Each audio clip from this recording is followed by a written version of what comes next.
Hola a todos, es un gusto saludarlos de nuevo.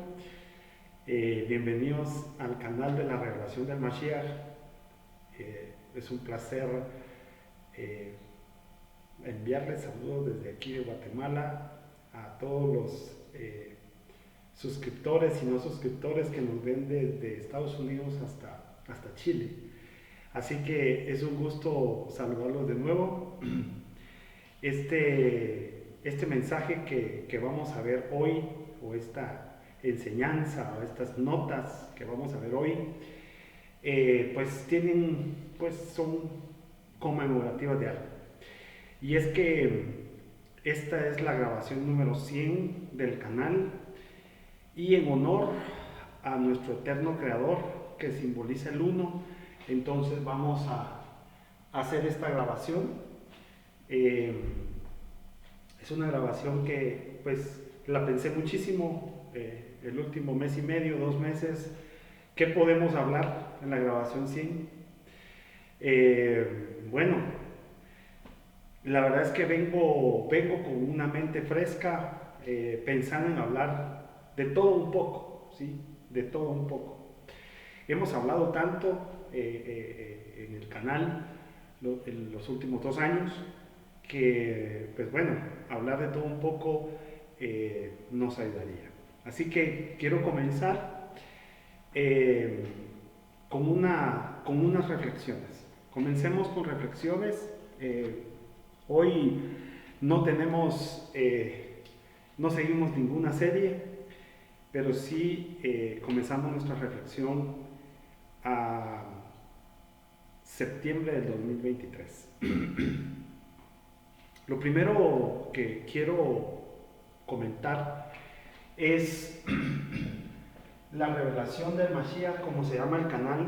Trata de cómo nosotros podemos de las escrituras ir leyendo entre líneas, como si usted pudiera ver, como los superhéroes que ven detrás de las letras, qué hay detrás de estas letras y de estas capas, ¿verdad? De escritura. Entonces, recuérdese que estamos lidiando con una mente que está totalmente trastocada, ¿verdad? Entonces, una mente que no sabe leer, que no sabe entender. Digo, el plano espiritual, pues, porque cada uno en su profesión y en su lance de vida, pues sabrá leer, tiene esa profesión, pero me refiero a lo espiritual. Digamos, cada uno, digamos, tiene una limitación. Entonces, la espiritualidad de las escrituras es cabalmente lo que queremos encontrar. Hablar de la revelación de Mashiach como reflexión es, queremos encontrarlo a Él en las escrituras, ¿verdad? Queremos encontrarlo a Él, queremos encontrar al Mesías. Eso significa Mashiach. ¿Se recuerdan las clases primeras que di? Mashiach es la palabra hebrea para hablar del Mesías, ¿verdad? Entonces, este es el hebreo, este es el español. Y la palabra griega para hablar de Mashiach es Christos. Ese es el griego. Por eso es que usted ve que en el cristianismo al Mesías le llaman Cristo, porque viene de la palabra hebrea Mashiach, español Mesías y griego Christos, ¿sí? Entonces, ese sería, digamos, lo que nosotros queremos encontrar es quién es Él. Eso es lo que queremos encontrar. Pero mira, Luis Pedro, pero yo sé quién es, pues. O sea, a mí mi religión cristiana me ha explicado quién es Él, ¿verdad? A mí me han dicho, y yo tengo pues en mi religión, ya me han explicado por qué sí o por qué no, este es Cristo, ¿verdad? Sin embargo, tenemos un problema que tenemos que resolver. Y el problema que tenemos que resolver es dentro de las escrituras irlo encontrando a Él para que sea revelado. Entonces, pero ¿de qué estás hablando? O sea, ¿cómo así revelado, pero si yo ya sé mi religión, ya me explicó cómo es. El tema es que, el tema de fondo, es que el Mesías, el Mashiach, Cristo, no es una religión, y ese es el mayor problema que tenemos hoy por hoy, a más de 2000 años que Él anduvo caminando en esta tierra. El mayor problema es que se han hecho religiones del Mesías, se han hecho religiones del Mashiach, ¿sí? Esa es la gran reflexión de todo esto. Entonces, al tener religiones, porque no es una, son un montón, entonces ya no son interpretaciones, sino son cuestiones dogmáticas, ¿verdad? Y entonces, el de a pie, usted y yo que somos el de a pie, que no vivimos de esto, sino que buscamos una espiritualidad, entonces estamos condenados a una religión. Pero entonces el Mesías no es una religión. Entonces, ¿qué hacemos? Cuando, digamos, las iglesias, pastores, curas, todo lo que usted quiera, ponga el nombre eclesiástico que usted quiera, escuchan algo como lo que yo hablo, se escandalizan porque dice, este es un hereje, este señor que está ahí en la pantalla, ese es un hereje. Claro, seguramente porque como ellos han hecho un dogma, han hecho una religión, han hecho una estructura de poder, y en las estructuras de poderes, un día hablaremos de estructuras de poderes humanos, todo lo que está asociado, hay dinero, hay influencia, hay muchas cosas. Entonces, como ellos ya tienen un dogma y una estructura de poder, entonces alguien que no habla de su religión o quiere desenmascarar lo que no es una religión, entonces es un hereje. Este es un hereje. Entonces, miren qué interesante. Digamos, para ciertas religiones cristianas, digamos, que han hecho de Cristo, del Mesías, una religión, entonces alguien como yo podría ser un hereje total. ¿Por qué? Porque estoy fuera de la religión que a ellos les da poder, les da, bueno, cuántas cosas, ¿verdad? No vamos a perder el tiempo hablando de lo que ellos de esta religión ha hecho. Nos interesa la espiritualidad del Mesías, nos interesa la espiritualidad de Cristo, nos interesa la espiritualidad del Mashiach. Eso es, este canal se pensó para encontrar al Mesías, para encontrar a Cristo, para encontrar al Mashiach hebreo, judío, dentro de las escrituras. Por eso es que el canal se llama La Revelación del Mashiach. Por eso se llama así.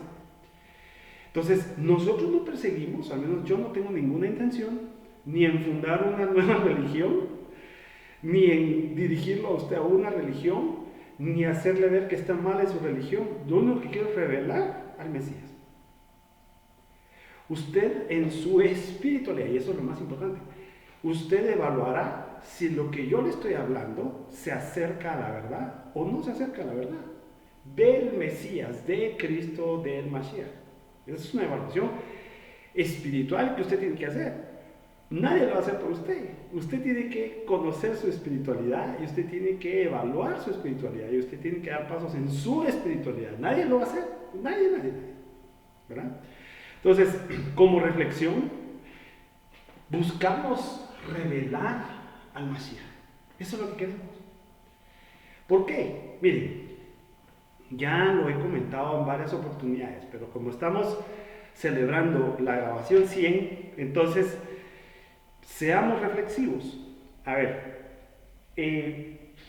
tenemos un problema, digamos, en esta dinámica de la revelación. Mire, pues, ¿cuál es el problema? Porque los que queremos encontrar y revelar al Mesías, tenemos que lidiar con esto. ¿A qué me refiero? Fíjese que si nosotros nos ubicamos en los primeros 100 años de historia, digamos, del año Domini, ¿verdad? Así se le llama. Nosotros tenemos, aquí tenemos el año 0, el año 1, y digamos que aquí es el año 30, digamos, de nuestra era, ¿verdad? Entonces, ubiquémonos, vamos a llevarlo así, al año 40, al año 50, al año 70, este es relevante, al año 80, al año 100, y por aquí voy a poner el año 185 ¿verdad? Entonces, ¿a qué me refiero? Porque tenemos que lidiar. Fíjese que los eventos del Mesías tenemos conocimiento que sucedieron acá, digamos, en esta parte de acá que es el conteo, aquí, de aquí para acá, ¿verdad? Por acá, no sé, 31, 32, 34, por aquí sucedieron los eventos, ¿verdad? Digamos, de cuando el Mesías enseñó, ¿verdad? Enseñó su espiritualidad. Entonces, imagínense usted que aquí suceden los eventos que conocemos, pero, digamos, los primeros escritos que nosotros hoy, porque seguramente antes habían más opciones, pero que nosotros hoy podemos y tenemos a disposición,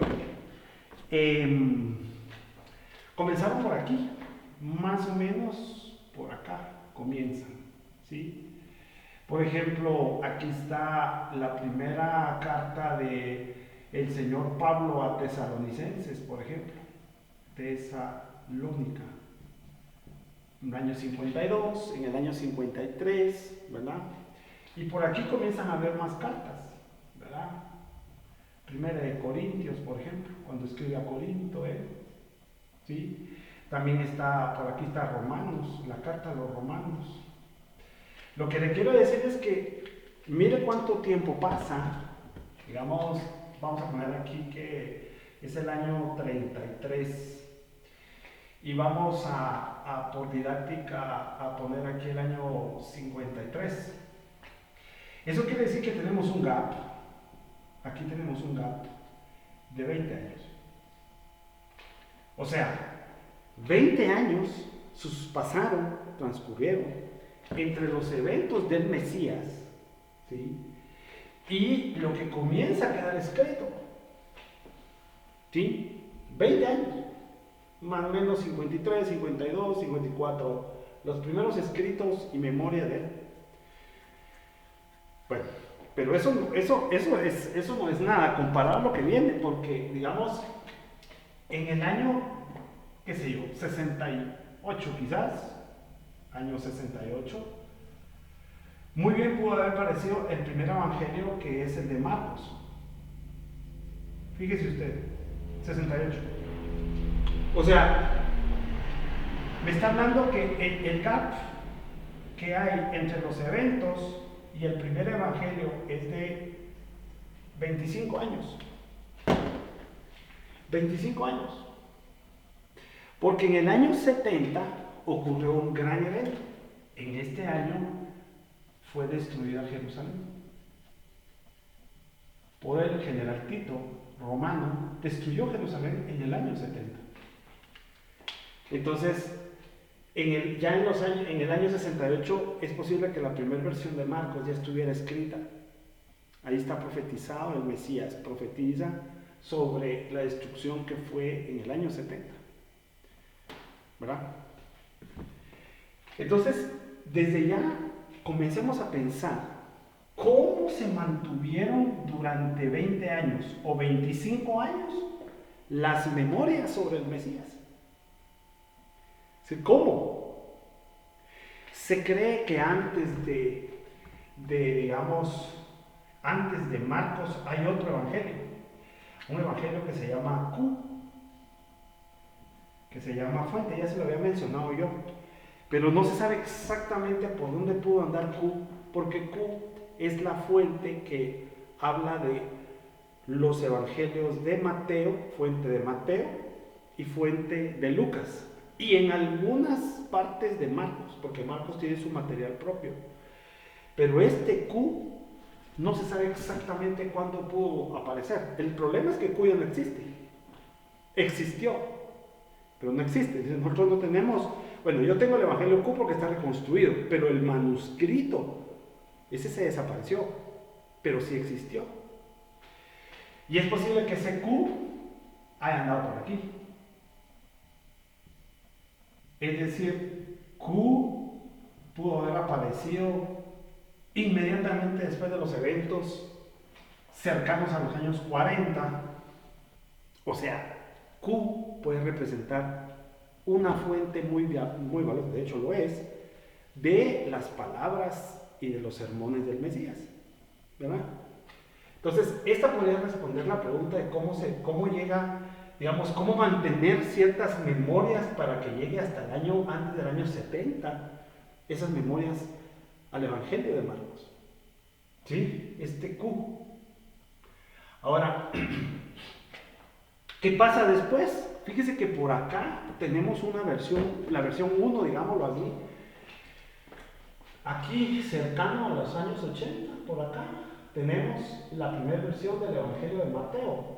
Yo le llamo la versión no adulterada de Mateo, porque tenemos esa sería como la versión 1, ¿sí? La versión 1 de Mateo es la no adulterada cercano a los 80.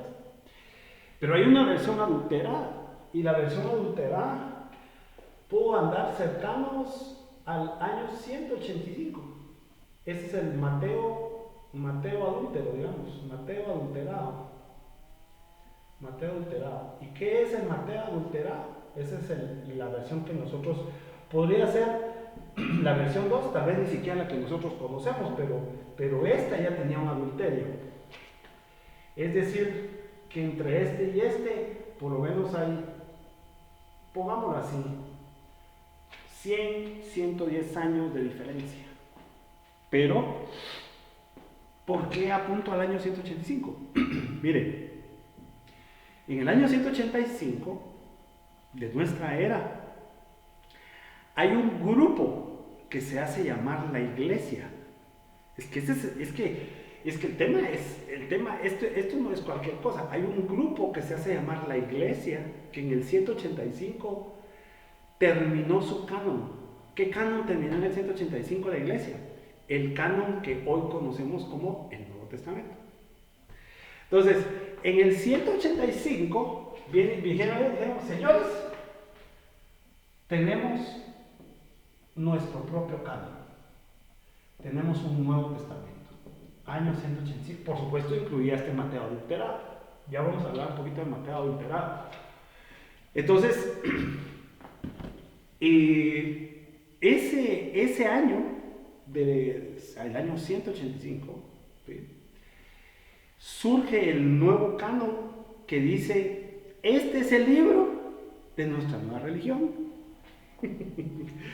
Y aquí es donde a muchos no les gusta, pero por favor, tómese el tiempo, tiene Google, ¿verdad? Métese en su computadora, comience a buscar. 180, 185, el grupo llamado la Iglesia X, porque no podemos decir qué iglesia es. Los católicos dicen que ellos son, bueno, qué bueno que se den color, ¿verdad? Pero ahí surge una nueva religión, o sea, oficialmente, pues porque ya tenía la religión dentro de las estructuras de poder, tienen que tener catálogos, normas, dogmas, ¿verdad? Entonces ahí surge oficialmente con su Nuevo Testamento el cristianismo. Entonces aquí nace el cristianismo. Reflexión número 1. Hagamos algo rápido. Hagamos 180 para hacer 180, 185, que surge el cristianismo. Pero el Mesías, el Mashiach anduvo año 30, vamos a poner por ejercicio 30, año 30. Diferencia, 150 años de diferencia, 150 años. ¿Cómo se llegó? Punto número 1, ¿cómo se llegó de estas ideas y esta enseñanza a este Nuevo Testamento? Donde pasaron por lo menos de su originalidad del Mesías 150 años. De cómo, digamos, cuando digo cómo se llegó es qué ideas, qué pensamientos, qué desarrollo teológico ya tiene el cristianismo en el año 180 o 185. Hay mucho de lo que nosotros ya conocemos, pero no es todo, porque en adelante eso siguió hasta el día de hoy. Le cuento algo, como este es como aquí es libre para hacer reflexiones, sigo a un judío, oiga esto, sigo a un judío, no voy a dar muchos detalles de él, pero sigo a un judío que, lidera ciertos temas de educación, ya no solo en Israel, sino en el mundo. O sea, se está volviendo demasiado, mucha influencia. Y él ha estado hablando de cómo él cree que el mundo de hoy, hablando del desarrollo, digamos, teológico, aunque él es en el campo de la educación, el mundo de hoy ya no soporta, es decir, ya no hace fit, ya no encaja el mundo de hoy con las escrituras que nosotros conocimos. Ni las del Antiguo Testamento, ni esas del Nuevo Testamento. Y miren qué interesante. Entonces dice él, miren, el mundo ha cambiado tanto, ¿sí?, que yo lo que estoy pensando, dice él, que creo que nos serviría mucho, es reescribir la Biblia completa, el Antiguo y el Nuevo Testamento. Fíjense, mire, ponga atención, miren qué interesante. Y voy a proponer que no sea un hombre quien escriba, sino que sea la inteligencia artificial quien escriba la nueva Biblia. Entonces, comience usted a pensar en la propuesta de una Biblia nueva, completa, pero redactada por la inteligencia artificial. O sea, no le estoy contando un cuento de hadas. O sea, yo tengo más o menos un año de seguir a este judío.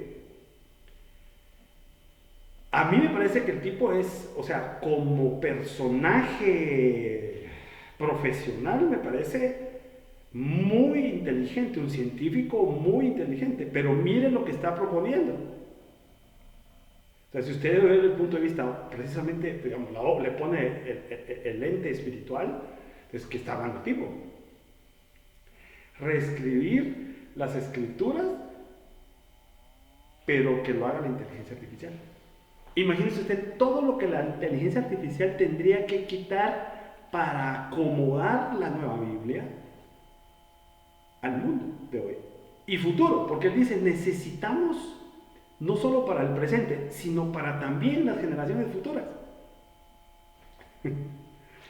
No sé cómo decir lo que tengo que decir, porque ya decir estas cosas, digamos, públicamente, hasta no sé si a uno lo pueden demandar o qué puede pasar, pero el tipo es un personaje singular. O sea, no es un hombre, tal vez ahí lo voy a decir muy elegantemente, no es un hombre común y corriente, ¿verdad?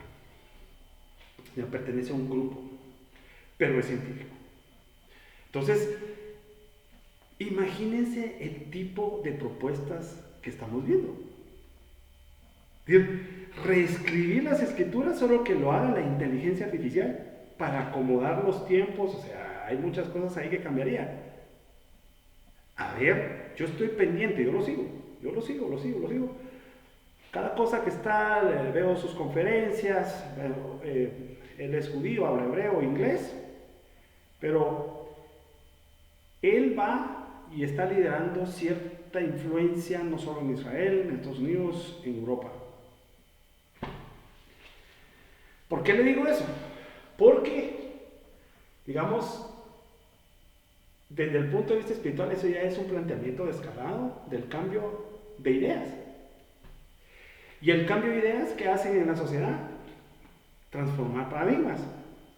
Y entonces, si cambian los paradigmas de la sociedad va a cambiar. El tema es hacia dónde va.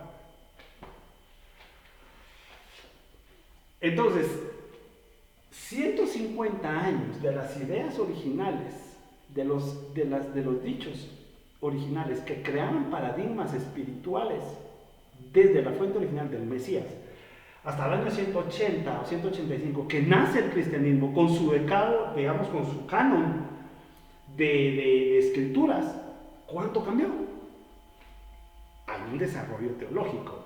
Es que al cristianismo no le gusta hablar de eso, pero hay eso se llama desarrollo teológico. de 150 años. Primera pregunta, ¿cambió la idea original del Mesías en 150 años? La respuesta es un sí contundente. Sí cambió. Lo que allá, digamos, ya que es muchas de las cosas que ya conocemos, voy a hablar solo de una, porque no quiero, digamos, si quisiéramos hablar de los trastojes teológicos, de desarrollo teológico, de las palabras del Mesías y lo que hizo esa iglesia, esa, no puedo hablar de esta, porque aquí todavía había seguidores vivos, originales de él, pero lo que viene después acá, en estos años, hicieron y metieron vainas que de verdad hoy el cristianismo lo tiene como un dogma. Y si usted no acepta eso, usted es un hereje. Y son cosas que el Mesías no habló. Imagínese usted. Bueno, fact número 1, hecho número 1. Él, el Mesías, ¿sí? No era cristiano. Entonces a mí me ven a hablar de eso y dicen, Luis Pedro, eres un hereje, ¿verdad? Luis Pedro, sos un hereje, con lo que estás diciendo. ¿Un hereje de qué? ¿Un hereje de quién? ¿Un hereje para quién? ¿Un hereje por qué?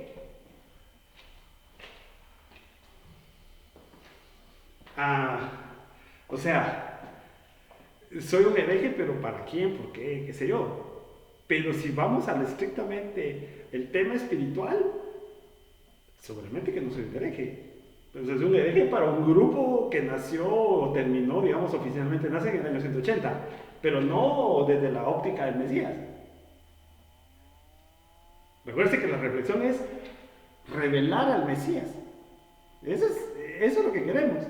¿Y qué nos importa a nosotros de aquellos han metido de todo? Claro, la gente ha vivido con esos paradigmas 2000 años. Pues. Por eso hoy decir esto es para Luis Pedro, sos un hereje. Ya me han hecho comentarios a mí, personas que me conocen me dicen, Luis Pedro, la verdad es que yo no sé ni qué estás hablando. Es más, ya ni siquiera me hablan. Entonces, pero eso es lo de menos, ¿verdad? Porque, como yo lo he dicho en otras grabaciones, en las 99 anteriores, miren, el cristianismo tiene una gran característica. Y por favor, discúlpenme por lo que voy a decir, pero la mayoría que está en el cristianismo, que es desde donde yo vengo, pero somos un montón de ignorantes. Se van a enojar conmigo, pero es que es la verdad. Es decir, cuando comenzamos a investigar y a meternos como deberíamos, entonces vamos a encontrar nosotros muchas cosas que no nos hacen y no encajan, no nos hacen sentido. Entonces, una de ellas es que él, año 30, año 33, el Mesías no es cristiano. El cristianismo nace por allá oficialmente, están desarrollando todos los escritos, sus ideas, ¿verdad? Compilando. Alguien me va a decir, entonces estás dudando. Mire, yo no dudo del Mesías y de sus mensajes, y por eso les dije al inicio, tenemos que ir encontrando las capas de lo que él habló, pero yo no dudo de él, por supuesto, yo lo sigo a él. El tema es que si dudo de esa iglesia. Terrible. El Mesías dijo, no pueden agregar, no pueden ni sumar ni restar de las escrituras. Es lo primero que hicieron. ¿Verdad? Es el grupo llamado iglesia. Bueno. Número 1. El Mesías no es cristiano. Entonces, el Mesías no es cristiano. Disfruto diciendo, oye, lo disfruto diciendo porque sé que muchos cristianos ven esta grabación. El Mesías no es cristiano. El Mesías no es cristiano. Entonces, el Mesías, ¿qué es el Mesías? Es judío.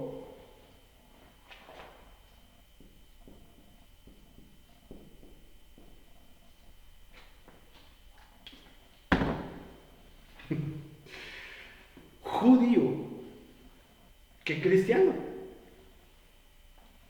judío, practicante de la Torá, paradigmas judíos, sociedad judío, nacido en Israel, de ascendencia judía, parientes judíos. Es judío. Pues, ¿en qué mente, otra vez, fíjese lo que le voy a decir, en qué mente cabe pensar?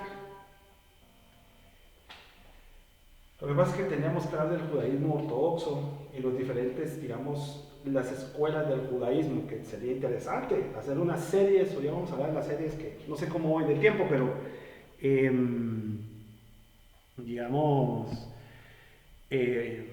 bueno, el tiempo se fue, pero hablar de las escuelas del judaísmo nos ayuda mucho para entender cómo pensaba él, y por eso es que yo, hoy por hoy el canal tiene una serie que se llama El Judaísmo de Jesús, para entender su judaísmo, que es el verdadero, que hay varias escuelas de judaísmo, pero él no es cristiano, no era cristiano, no va a ser cristiano nunca, él es judío.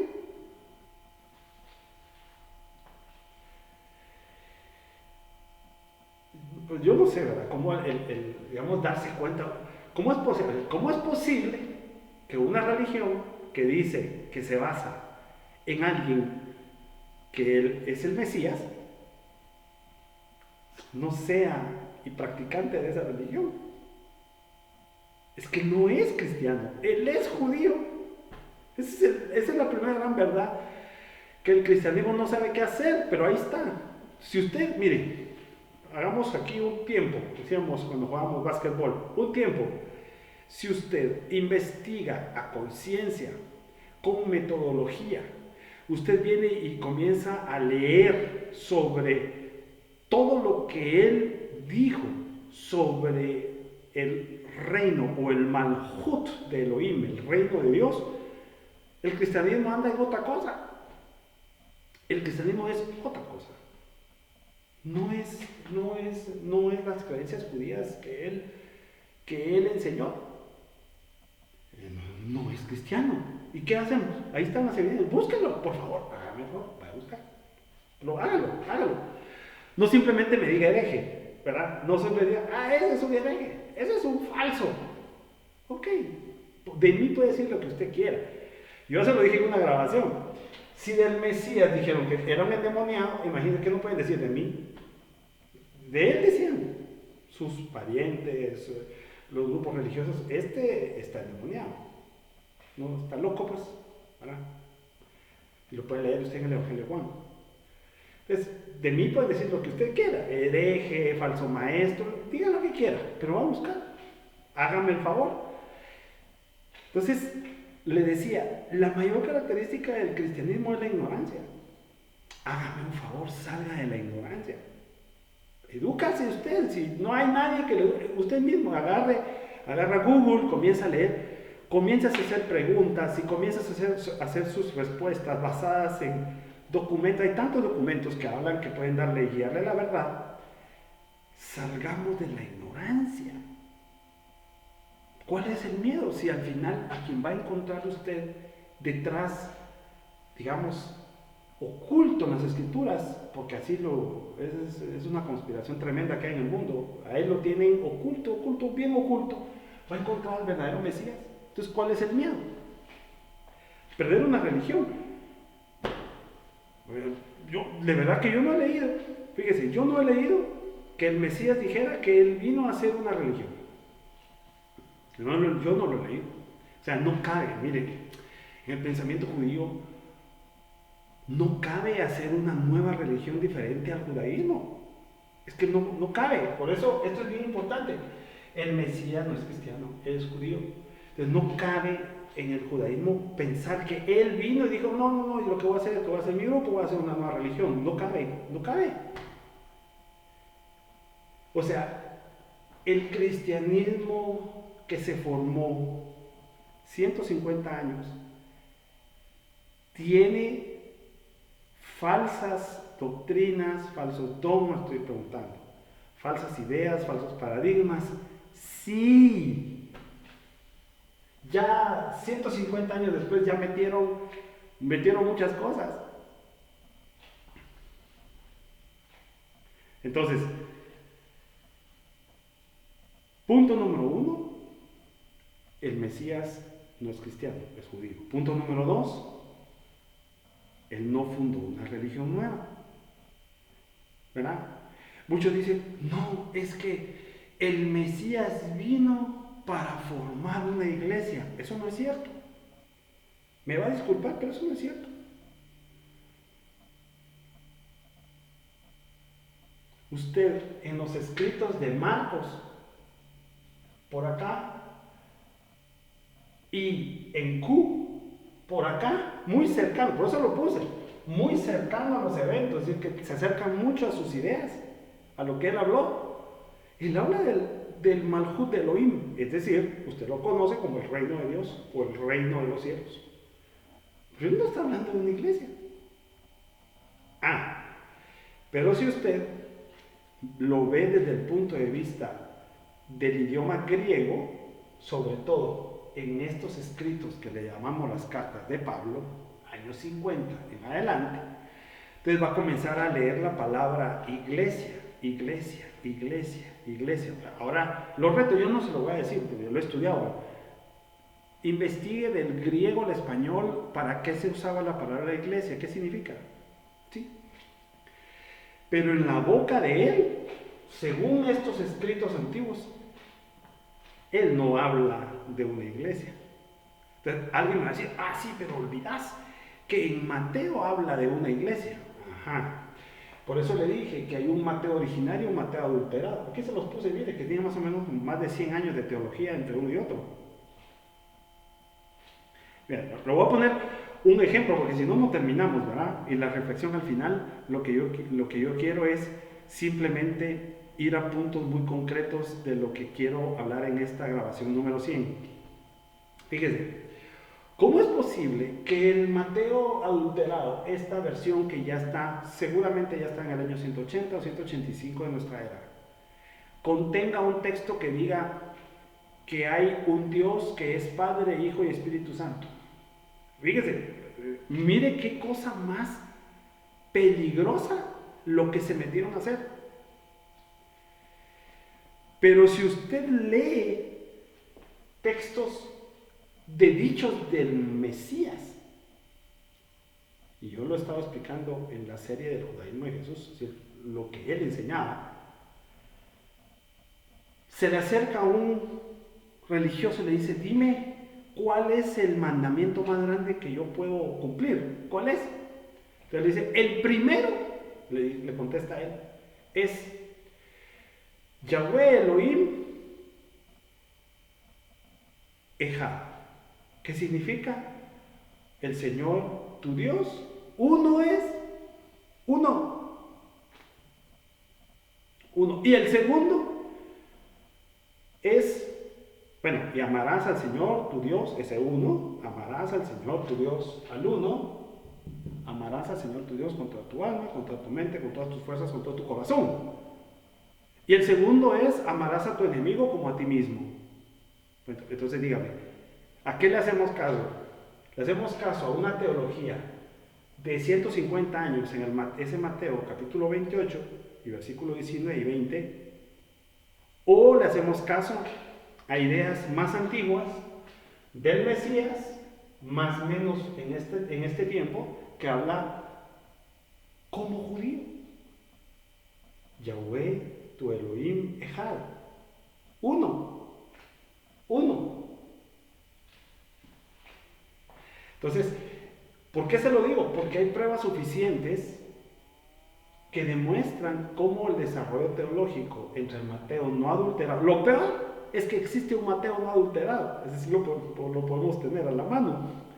Está el no adulterado y está el adulterado, que es el que usted normalmente lee en su Biblia. Lo peor es que dejaron las pruebas, ni siquiera eliminaron el anterior. Entonces, hay suficientes pruebas del adulterio de Mateo. No es original, no es una idea que viene del Mesías. Pero hay otra cosa. Resulta ser que la misma idea del Mateo no adulterado, usted la encuentra en Marcos también. Es decir, lo que tiende a ser verdad sobre lo que él pensaba. ¿Qué le estoy diciendo? Él era judío, ¿sí? Judío, pensaba como judío, enseñaba como judío, no como cristiano. Entonces usted tiene, la primera decisión que tiene que tomar es, bueno, usted quiere encontrar al Mesías. Usted dice que ya lo encontró, va, perfecto. Pero ¿a cuál? ¿A cuál Mesías encontró? ¿A cuál Mesías sigue? Usted sigue al Mesías que basa ideas, bueno, le puse como ejemplo, esas ideas de adulterio en los escritos, o quiere encontrar al verdadero, al judío. En otras palabras, lo que le estoy diciendo es, mire, no sé por qué la gente quiere tener una religión. Bueno, sociológicamente sí lo sé, pues, ¿verdad? O sea, cuando digo no lo sé es desde el punto de vista de la intimidad espiritual, porque eso es demasiado profundo, pero o sea, ¿quién conoce la intimidad espiritual de una persona? Solo la persona, y a veces ella ni siquiera ella lo conoce, solo Dios, ¿verdad? Pero sociológicamente sí sé por qué quiere tener una religión, porque se quiere sentir parte de un grupo. Entonces, al sentirse parte de un grupo, se siente parte de su necesidad. En sociología se estudia eso, usted lo puede estudiar, no sé, ahora no sé si en bachillerato lo estudia, en la universidad lo va a estudiar. Sentirse parte de un grupo le hace sentir bien, ¿sí? Como ser humano. Entonces, la gente quizás quiere tener una religión por ser parte de un grupo. Sociológicamente correcto, sociológicamente entendible, sociológicamente humano, pero la espiritualidad no funciona con la sociología. La espiritualidad no tiene nada que ver con la sociología. Eso es otra cosa. Entonces, usted tiene una gran decisión. Usted puede, digamos, pertenecer a su religión, a su cristianismo. Pero tiene que tener estas verdades bien claras. Y la verdad es que yo en una hora no les voy a soltar todo lo que la iglesia, ese grupo, la iglesia ha deformado, transformado. El cristianismo no puede darse el lujo de hablar del Mesías como un Mesías verdadero. El cristianismo puede decir que tiene un Mesías en su religión, pero no al verdadero. Tiene un Mesías, ¿verdad? Entonces, pero no es al judío. Yo lo he dicho, el cristianismo ha deformado la figura, el mensaje, la marca, todo del Mesías. Del verdadero, por supuesto que lo hizo. Ese era el objetivo. Entonces el cristianismo puede presumir que tiene un Mesías, pero ¿cuál? ¿Cuál tiene?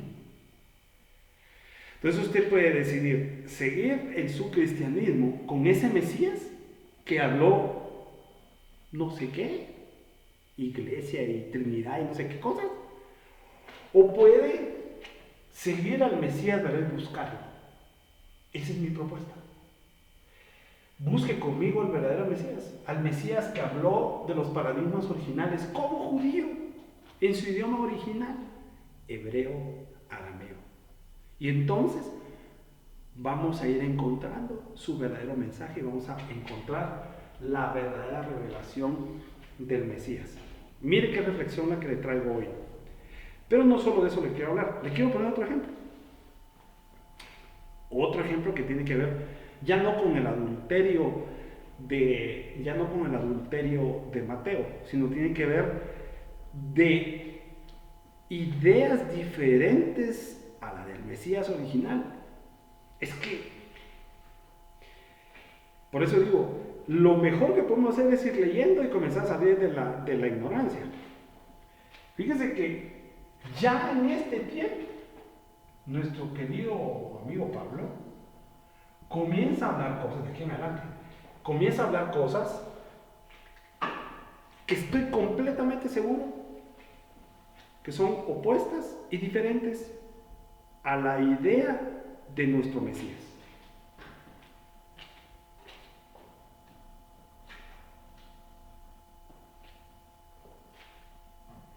Y le voy a poner un ejemplo. Fíjese, ¿cómo es posible que hay una ordenanza, ¿sí?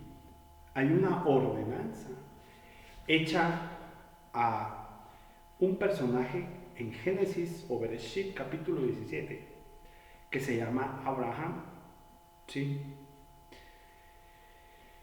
Y la ordenanza es, mira, le dice Yahweh Elohim, voy a hacer un pacto contigo que va a durar para siempre, ¿sí? Y va a ser una marca para que te reconozcan.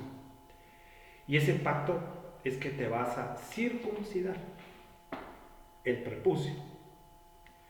Y entonces tú vas a ser padre de muchos pueblos, goim en hebreo, ¿sí? Pero esa va a ser la señal entre tú y yo. Ok. Fíjese pues, eso está allá, y usted que ha estudiado conmigo el Bereshit, usted sabe que Bereshit es el libro de la arquitectura divina. Entonces, eso es prácticamente, es decir, no puede cambiarse, pues no se puede cambiar. Sin embargo, usted en las cartas de Pablo ya usted lee, si no estoy mal, es en la carta de Gálatas, que él, si no es Gálatas, es una de esas cartas que dice que no, que la circuncisión en realidad no es nada. Permítanme, fíjese que la circuncisión no es nada. La circuncisión no es nada. Pero si no, en Bereshit encontramos que es un pacto que nadie puede cambiar, es una señal. Que no es nada, no, él dice, es que no es nada. En realidad, tenemos que aspirar a la circuncisión del corazón, dice Pablo.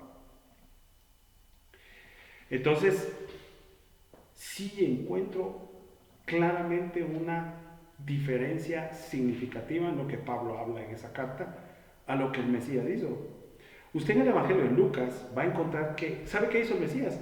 Fue circuncidado por sus padres. El Mesías fue circuncidado por sus padres. Por aquí, ¿verdad? Por aquí. Cuando nace, al octavo día, fue circuncidado. Entonces, ¿cómo es posible que venga un fulano llamado Pablo a decir que la circuncisión no es nada? Cuando el Mesías mismo se circuncidó, cuando en Bereshit, que es el libro de la arquitectura divina, nos dice claramente que la circuncisión va. ¿Cómo así? Entonces, ¿cómo Pablo, luego ya en estos años, él está hablando de eso? Entonces, aquí van las cosas. Número uno es, ¿fue Pablo quien lo dijo? Es decir, dice que es carta de Pablo, pero pregunta número uno, ¿efectivamente es Pablo que es una idea de él? ¿O es idea de una iglesia que se separa del judaísmo y firma como Pablo? Eso no lo sabemos. Nunca quizás lo vamos a saber. No lo sabemos. Pero ¿qué le dice a usted, por decirlo así, su lógica, su mente? Está en el Bereshit como un pacto. No lo pueden cambiar. ¿Sí? Cada judío y extranjero nacido allí en el pueblo debía circuncidarse. El Mesías es circuncidado. Pero Pablo dice que no deberíamos de circuncidar porque la circuncisión no es nada, sino que más bien es una circuncisión del corazón. Entonces, la primera pregunta que nos tenemos que hacer es, ¿el Mesías habló de eso? ¿Habló o no habló? Yo creo que sí habla, y desde el punto de vista, digamos, del que escribe en Lucas y dice que fue circuncidado él, ya ahí está claro. Entonces, tú eres un seguidor del Mesías, ¿sí? El Mesías cristiano, según Pablo, tú no deberías de circuncidarte. ¿Y para qué si no es nada la circuncisión? Así dice él, no es nada. Pero el Mesías sí se circuncidó. Entonces aquí, ¿a quién le vas a hacer caso? ¿A tu religión cristiana, cristianismo de Pablo? ¿O vas a irte en el modelo del Mesías, circuncidado? Y por supuesto, él cumpliendo el pacto de Abraham en Bereshit. Eso es su realidad. Entonces alguien ahí intrépido ha dicho, no, es que lo que pasa es que ahora ya no habría que circuncidarse. Fíjese pues, mire esto, ya no hay que circuncidarse porque ahora es por fe. Ahora es por fe. No, la circuncisión no, ahora es por fe. Entonces, si fuera por fe, entonces el Mesías no se tuvo que circuncidar. Él tenía fe también. No lo tenía ahí, lo tenía más adelante. Y entonces, ¿para qué se circuncidó él? Ah, bueno. Entonces, el tema de fondo pasa por un desarrollo teológico. Desde el Mesías hasta la iglesia. Entonces, ¿qué le hace sentido a usted? Él, siendo un judío practicante y observando la Torah, se circuncida. ¿Sí? Pero después aparece otro personaje que dice, no, eso es quiero que tengas que algo del corazón. Ok. ¿Y cómo te circuncidas del corazón? En esa, digamos, en esa espiritualización. Que le voy a decir una cosa, la circuncisión es un acto espiritual. Pero todo acto espiritual se deja marcado en este mundo con algo físico. Le voy a poner otro ejemplo. ¿Por qué, digamos, una señal del Teshuvah, que es digamos, el Nuevo Testamento lo traduce como arrepentimiento, pero ¿por qué una señal del Teshuvah, que es volver a casa, tiene que ser seguido por otro acto, ¿verdad? Que es el acto de ir a la inmersión en las aguas? Es un acto físico. Bueno, si vamos a la idea de Pablo, entonces, con que usted practique su Teshuvah no sé dónde, usted no tiene necesidad de ir y hacer el acto físico de la inmersión. Ese es el punto.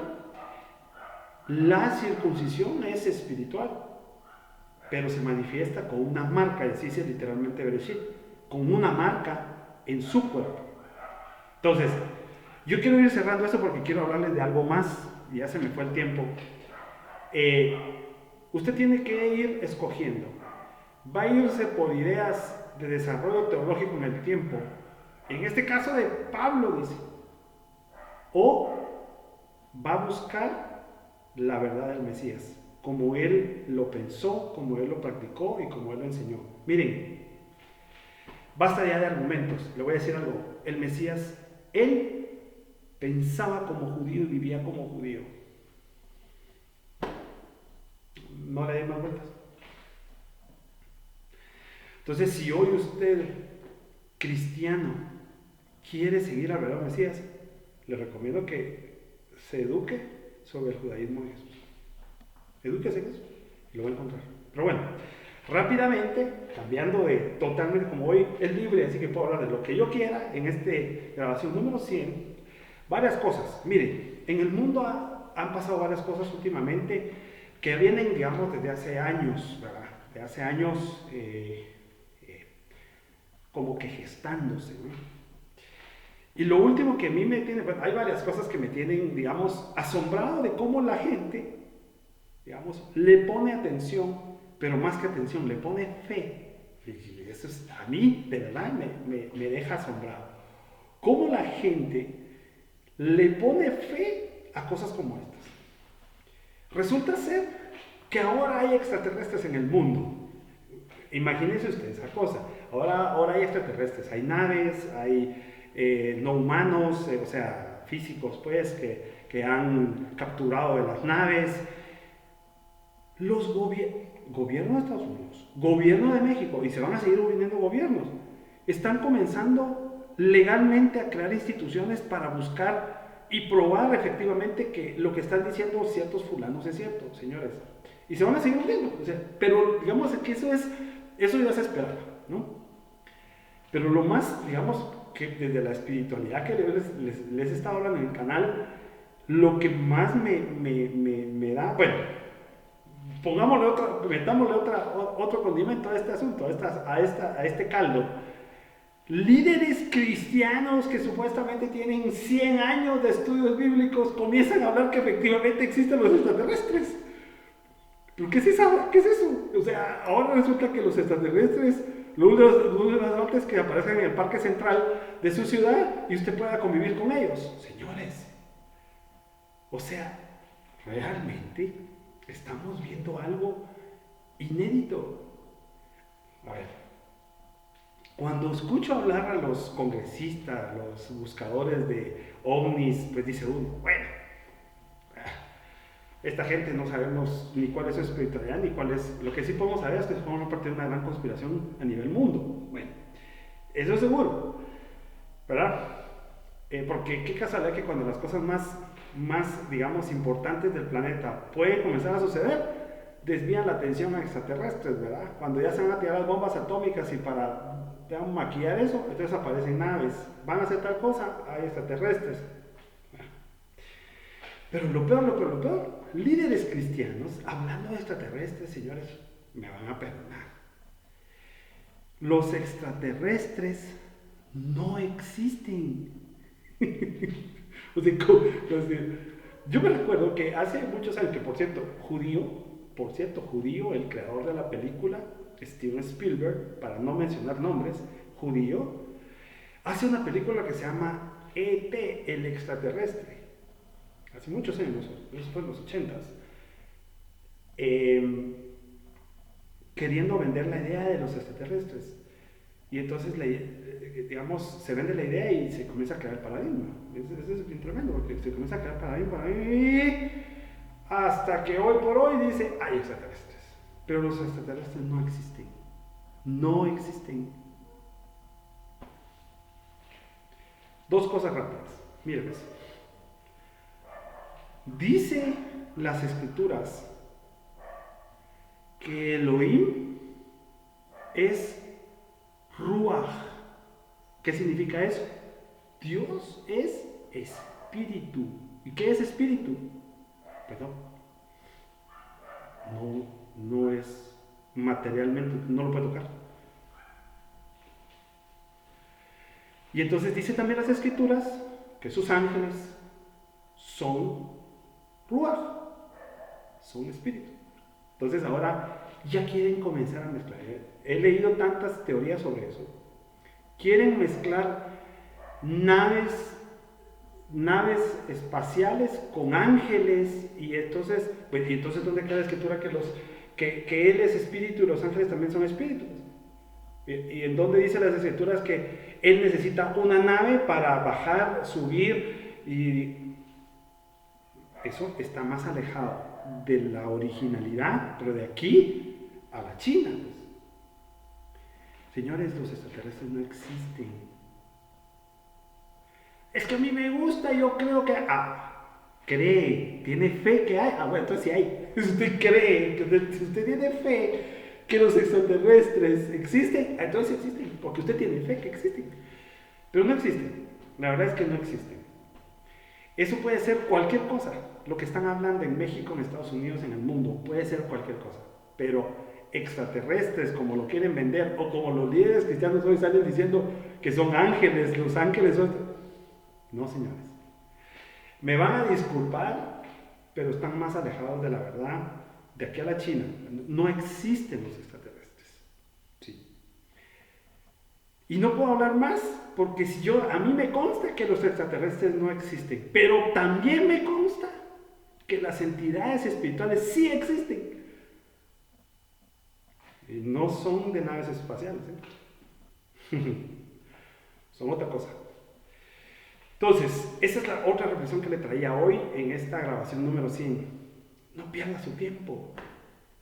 No pierda su tiempo de buscar espiritualidad en extraterrestres, eso no existe.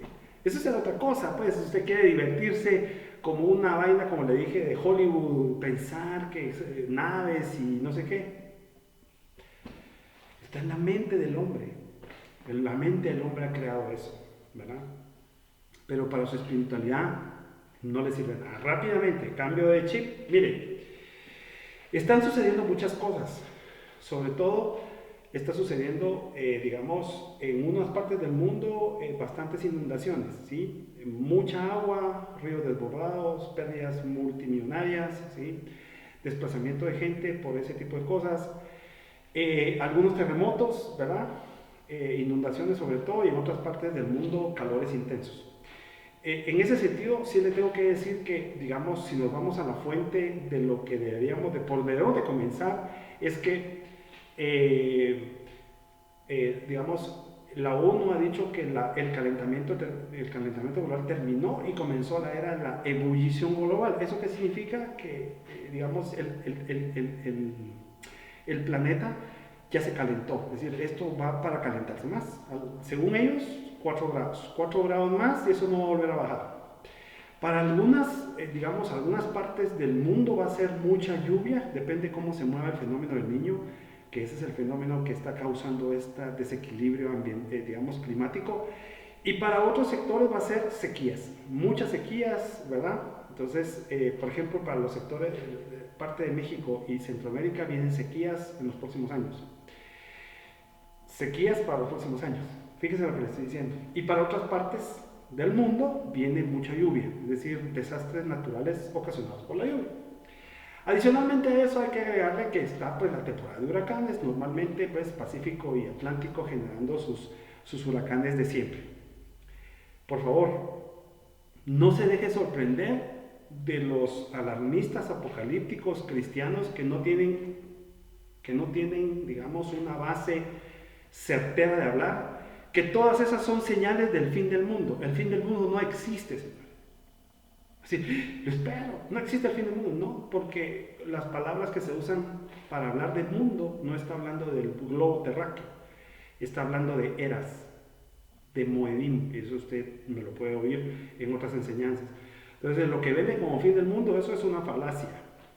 Lo que estamos viviendo es el resultado de nuestras propias acciones como humanos al destruir el planeta y los recursos naturales. Eso es lo que estamos viviendo. No hay apocalíptica ahí. La apocalíptica es otra cosa, de la cual yo no me he atrevido a hablar. Vamos a seguir aprendiendo un poquito más de hebreo y de arameo y de entender el mensaje del Mesías, del Mashiach. Y después vamos a hablar de su mensaje apocalíptico. Pero lo que usted está viendo, ¿sí?, es parte de lo que ya estamos viviendo como seres humanos. No cuidamos los recursos, no cuidamos la tierra, contaminamos el mar, Entonces es evidente, ¿verdad? Es evidente que pues la tierra tiene que responder si tiene un equilibrio, digamos. Y hoy ya la molamos, pues, porque ya ahorita, según, digamos, lo que tiene la ONU en la mano, es que los 4 grados que estamos subiendo y vamos a llegar, no hay forma de bajarlos. No hay forma, o sea, ya no hay forma. Cambió de era, cambió el calentamiento global a ebullición de la Tierra. O sea, es una Tierra que está comenzando a hervir y pues entonces los climas que usted ve de calor y eso, digamos, en donde nosotros vivimos aquí, en Guatemala, eso no va a cambiar. Eso va a seguir y va a seguir subiendo. ¿Sí? Así que mejor si comienza a cotizar aires acondicionados para su casa, porque si no, le va a costar mucho estar adentro de su casa con los calores que se vienen, ¿verdad? Y eso que no es Semana Santa. Para cuando llegue ese tiempo, el tiempo de la Semana Santa y el verano, va a ser mucho más calor. Así que cuidado, no se deje engañar, porque ahora todos andan diciendo que esas son señales apocalípticas, que es el fin del mundo. No, señores, no es así. Eso no tiene, digamos, que ver con el fin del mundo apocalíptico que el Mesías enseñó. Él no enseñó que el mundo se iba a destruir como ellos creen que se va a destruir, ¿verdad? Entonces, lo que sí es que nosotros tenemos que tener en mente, y eso sí va a pasar, derivado de la ebullición global, sobre todo donde hay mucha sequía. Bueno, va a pasar en los dos lados, porque donde hay mucha agua se destruye todo, y donde hay calor, digamos, no florece, digamos, los cultivos. Entonces, lo que podemos esperar para el mundo en general, como consecuencia de ese cambio climático acelerado, es que la comida se va a encarecer porque las producciones alimentarias van a disminuir a nivel global, ¿verdad? Entonces, menos, digamos, en los lugares secos no van a haber cosechas y en los lugares destruidos por mucha agua tampoco. Entonces, lo poco que haya, donde no quede, digamos, porque van a haber ya ahí, digamos, escenarios en Europa, en América Latina, en Asia, en África, Oceanía, hay escenarios, pues yo tengo documentos que pues, me he tomado la molestia de leer el último año, donde hay escenarios de cómo, digamos, ellos están proyectando dónde va a impactar más o dónde va a impactar menos la ebullición global, ¿verdad? Pero lo que sí va a pasar es que donde impacte menos va a haber comida, pero va a ser cara. Entonces, ¿qué va a pasar? la comida de aquí en adelante no va a bajar su precio, sobre todo lo que venga de la agricultura, y mucho, digamos, de lo que nosotros comemos prácticamente viene de ahí, ¿verdad? Entonces, y ojo contra los mares también, porque digamos, note que Japón hace 15 días, 20 días comenzó a lanzar agua contaminada de su planta atómica al mar, agua contaminada de su planta nuclear al mar. Eso significa que todos los seres, digamos, pues, que habitan en el mar podrían tener radiación y esa radiación expandirla por el mar. Eso está frente a Japón, pero eso se va a expandir. O sea, tenemos, digamos, comenzamos a afrontar ciertas cosas que no eran antes como que un tema, hoy ya son un tema. Entonces, la comida seguramente va a ser más cara, donde los presupuestos de la gente va a ser, de todos nosotros va a ser trabajar para comer, porque la comida va a ser muy cara. Eso viene, eso no, ya lo estamos viviendo, pero se va a sostener y va a seguir por el tema del cambio climático. Así que tenga cuidado con lo que oye de extraterrestres, que los huracanes, que los terremotos. Entonces la gente está así con los pelos parados. ¿Sabe por qué están así? Y con eso quiero terminar. Yo creo que ya estoy súper pasado de la hora, pero quiero terminar con esto. ¿Sabe por qué están así? Porque tienen miedo. Porque sus verdades, que no son verdades, no encajan en nada de lo que están viendo. Por eso están así. Y salen a hablar tonterías, eso es lo que saben hablar. Saben hablar tonterías de lo que ni saben, lo que no conocen, ¿verdad? Y confunden a la gente. Eso es lo que pasa. Y entonces la gente está confundida. Entonces la gente no sabe qué hacer, la gente ya creo que da hasta pánico.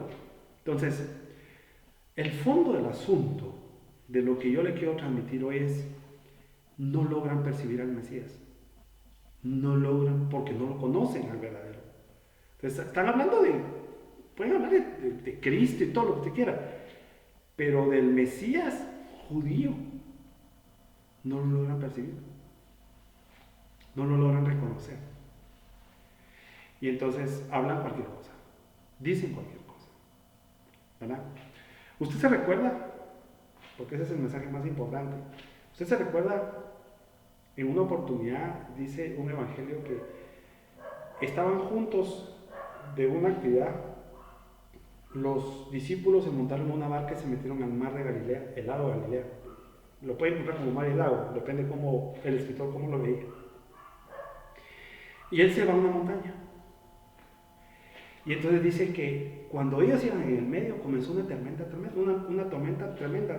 O sea, al punto en que ellos sintieron que se iban a morir porque las olas eran tremendas. O sea, era una cosa tremenda en medio del mar, del lago ahí donde ellos estaban. Entonces él vino, dice que a medianoche, bajó de la montaña y con esa tormenta full potencia caminó sobre el agua. Pero cuando él caminó sobre el agua, ellos estaban en la tormenta, ¿verdad? En lo peor, comenzaban a gritar que había un fantasma que se estaba acercando.